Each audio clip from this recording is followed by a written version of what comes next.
नमस्कार दोस्तों, स्वागत है आपका इंटेक अकेडमी के डिजिटल प्लेटफॉर्म पर। और आज की हम वीडियो लेकर आए हैं रीड के लिए। जो मैथ है, 1 करोड़ तक की संख्याओं का जो प्रकरण है उसके 10 इंपॉर्टेंट क्वेश्चन और उन्हें हल करने की आसान ट्रिक। तो चलिए इस वीडियो में हम आपको सिखाते हैं 1 करोड़ तक की संख्याओं के उनकी जो क्वेश्चन बनेंगे मैथ में, उन्हें कैसे हल करना है। तो पहला क्वेश्चन है आपके सामने। अनवसानी आवर्ती संख्या 0.1, 2 और 3 पर बार है। इसको भिन्न में हमको कन्वर्ट करना है। तो जैसे ये संख्या है 0.1, 2 और 3 पर इस पे बार लगा हुआ है। तो इसको हल करने के लिए हमें पहले करना पड़ता है, जो पॉइंट से इधर संख्या है उनको हम एक साथ लिखते हैं, जैसे 123। और वह संख्या जिस पर बार नहीं है, बार कितने में नहीं है, इस पर संख्या पर बार नहीं है, इस संख्या को इसमें से माइनस करते हैं।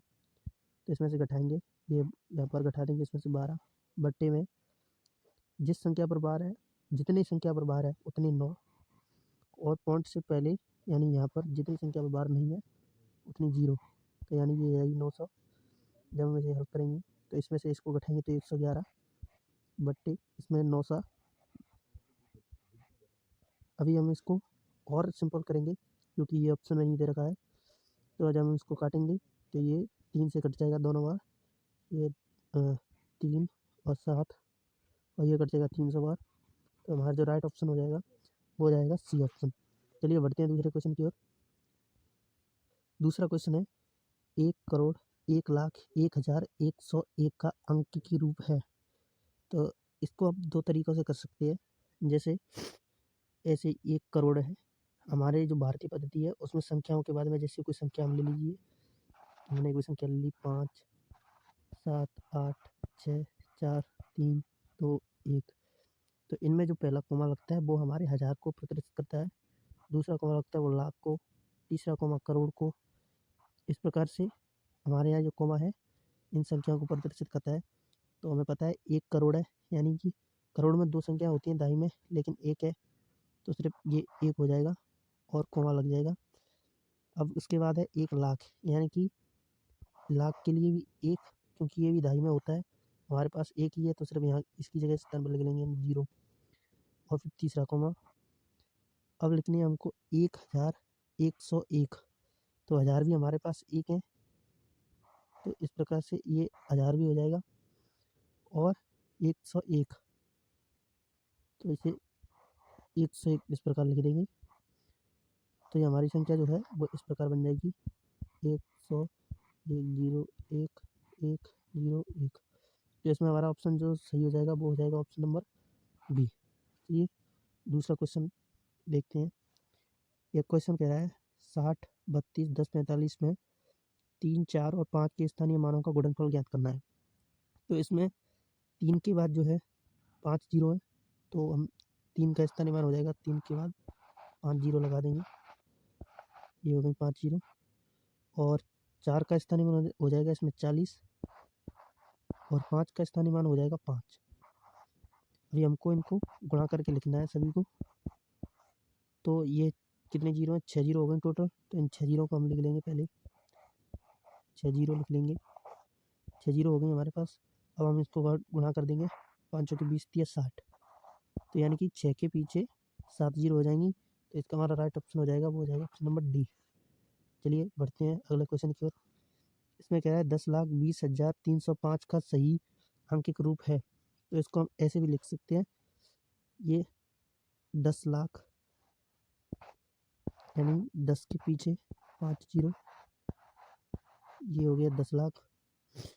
और 20,000 यानी 20 के पीछे 3 जीरो, 300 और 5। भी आप इन सभी को जोड़ दीजिए, जैसे ये जाएगा 5, ये हो जाएगा 0, 3 0 2 0 1। अभी देखिए ये किस ऑप्शन में 10 20 305, ये पहला ही ऑप्शन, तो इसमें हो जाएगा ऑप्शन नंबर ए। अगले क्वेश्चन में हमको बताना है कि निम्न में से कौन से विकल्प में 5 का स्थानीय मान 500 नहीं है। तो इसमें तो है 500, क्योंकि 5 के बाद 2 जीरो, 5 के बाद 2 जीरो इसमें भी है, इसमें भी है। 5 के बाद 1 जीरो इसमें ही नहीं है, और इसमें भी है 5 के बाद 2 जीरो। तो ये ए और बी और डी तीनों में 5 का स्थानीय मान है 500। ऑप्शन नंबर सी में 5 का स्थान 50 है, तो इसमें नहीं है, यानी कि हमारा आंसर हो जाएगा ऑप्शन नंबर सी। अगले क्वेश्चन की ओर। अगले क्वेश्चन में ये संख्या दे रखी है 2, 5, 7, 8। इनमें से इनका उपयोग करते हुए सबसे बड़ी और सबसे छोटी संख्या बनानी है और इन संख्याओं का अंतर ज्ञात करना है और बताना है कि ये अंतर निम्न में से किस संख्या से विभाजित होता है नहीं होता है। तो जब हम इन संख्याओं की सबसे बड़ी संख्या बनाएंगे तो सबसे बड़ा नंबर जो है पहले लेंगे, यानी पहले 8, फिर उसके बाद 7, उसके बाद 5, उसके बाद 2, और इनका अंतर निकालना है। तो इसमें से सबसे छोटी संख्या माइनस करेंगे, तो यानी सबसे छोटा नंबर पहले लेंगे, यानी 2, 5, 7, 8। जब हम इसमें से माइनस करेंगे तो ये यहाँ से एक आंसर आ जाएगी, 12 में से 8 गए 4, यहाँ पर बची 4, 4 पे जब एक आंसर आगे हो जाएगा 14, 14 में से 7 गए तो 7, यहाँ बचे 6, 6 में से 5 गए तो 1, और ये 8 में से 2 गए तो 6। अब हमको बताना है कि ये संख्या जो है निम्न में से किस संख्या से विभाजित नहीं है। तो देखिए 2 का विभाजकता का नियम होता है जिस संख्या के पीछे 0, 2, 6, 4, 8 हो वो 2 से विभाजित होती है, तो ये 4 है, यानी कि 2 से तो है। 3 का विभाजकता का नियम होता है कि उसके अंकों का योग में अगर 3 का भाग जाता है तो वह संख्या 3 से विभाजित होगी। जी 7, 7 और 4 11 और 1 12 और 6 18। 18 में 3 का भाग जाता है, यानी ये संख्या 3 से विभाजित है। अगली है हमारी 5। 5 का विभाजकता का नियम होता है जिस संख्या के पीछे 5 या 0 है वह संख्या 5 से विभाजित होती है। तो इसके अंत में है 4, ये 5 से विभाजित नहीं होगी और यही हमारा आंसर होगा। तो हम और आगे भी देख लेते हैं। ये है अगला दिया है 9। 9 का भी विभाजकता का नियम होता है जिस संख्या के अंकों के योग में 9 का भाग जाता है वह संख्या 9 से विभाजित होती है। तो इनका अंकों का योग 18 हो रहा है, 18 में 9 का भाग जा रहा है, तो ये 9 से विभाजित होगी। तो हमारा जो राइट आंसर है वो हो जाएगा ऑप्शन नंबर सी 5। चलिए अगले क्वेश्चन की ओर बढ़ते हैं। अगले क्वेश्चन में हमको बताना है कि 31 और ये पी दे रखा है बीच में और 5, ये 3 का गुणज है, यानी कि ये जो संख्या है ये 3 से गुणा हो रही है, सॉरी 3 से भाग हो, इसमें पूरी बात 3 से भाग चला जाएगा क्योंकि ये 3 का गुणज है। तो यहाँ पी का मान बताना है हमको, इस वाले पी का मान बताना है। तो अब देखिए इसके अंकों को जोड़िए, 5, 1, 6 और 3 9। 9 में 3 का भाग पूरी बार जाता है, ठीक है। ये इसका विभाजकता का नियम लगा दिया हमने। अब इसमें कोई बड़ी से बड़ी संख्या जोड़नी है, पी का अधिकतम मान ज्ञात करना है। तो बड़ी से बड़ी संख्या यानी कि देखिए पहली बात 3 को जोड़ेंगे हम, इसमें 3 को यदि जोड़ते हैं तो ये हो जाएगा 12, 12 में तो जाता है, एक तो ये हो सकता है। इससे बड़ी है 5, 9 में 5 जोड़ेंगे यह हो जाएगा 14, तो इसमें नहीं जाता है, तो ये ऑप्शन कट हो जाएगा। इससे बड़ी संख्या है 6, जब 6 जोड़ेंगे तो 9 और 6 ये हो जाएगा आपका 15, 15 में जाता है, तो ये भी ऑप्शन हो सकता है। अब इसको जोड़ के देखते हैं, तो 9 में 9 जोड़ेंगे तो ये हो जाएगा 18, तो 18 में 3 का गुणा जाता है, 3 का भाग जाता है, तो सबसे बड़ी संख्या है हमारी 9, तो ऑप्शन हमारा राइट हो जाएगा ऑप्शन नंबर ए। अगला क्वेश्चन ये सिंपल है, बोर्ड मास के नेम से करना है। बोर्ड मास पहले हम डिवाइड करेंगे, यानी कि 25 में 5 का भाग देंगे तो ये हो जाएगा 5। अब उसके बाद हमारे पास संख्या बचेगी 25 + 12 गुणा 33 - 5, ठीक है। अब इसके बाद हम करेंगे, ये हमारा भाग क्लियर हो गया। अब करेंगे गुणा, तो इन दोनों संख्याओं के मध्य गुणा हो रहा है, तो 12 का 33 में गुणा करेंगे तो 12 3 36, 12 3 36 ये हो जाएगा 296। और वैसे करेंगे 12 3 36 की 6 लाई 3, 12 3 36 लाई 3 यानी 396। और अब करेंगे हम ऐड, यानी 25 को जोड़ेंगे इसमें, उसके बाद हम 5 माइनस कर देंगे। तो इसमें जब 25 जोड़ेंगे हम तो ये हो जाएगा आपका 396 में जैसे 25 जोड़ा तो 1 और 9 2 11, 1 2 12 और 3 321, 321 में से जब 5 घटाएंगे तो ये हो जाएगा 316, 316 इसका आंसर हो जाएगा। गलती हो गई यहाँ पर, ये 321 नहीं 1 और 2 4 होगा, 421 यानी गलती होगी मेरे से। 421 में से जब 5 उठाएंगे तो ये 416, ये अपना आंसर हो जाएगा 416। अगले क्वेश्चन की ओर बढ़ते हैं। इसमें बताना 10,000 प्लस 10 इकाई प्लस 10 दहाई, ये बराबर बताना है। तो जितने जो संख्या है, जैसे हमको दिया है 10,000, तो 10 गुणा 1000,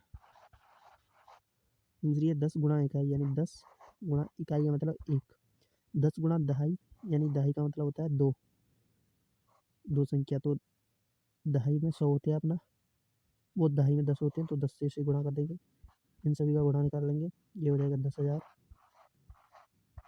और ये हो जाएगा 10, ये हो जाएगा 100। अभी हम इन सभी को ऐड करना है। 10,000, 100 और 10 कितना होता है आपको पता है, लेकिन फिर भी अगर आपको ऐड ही करना है तो इस प्रकार से अपना ऐड कर सकते हैं। जैसे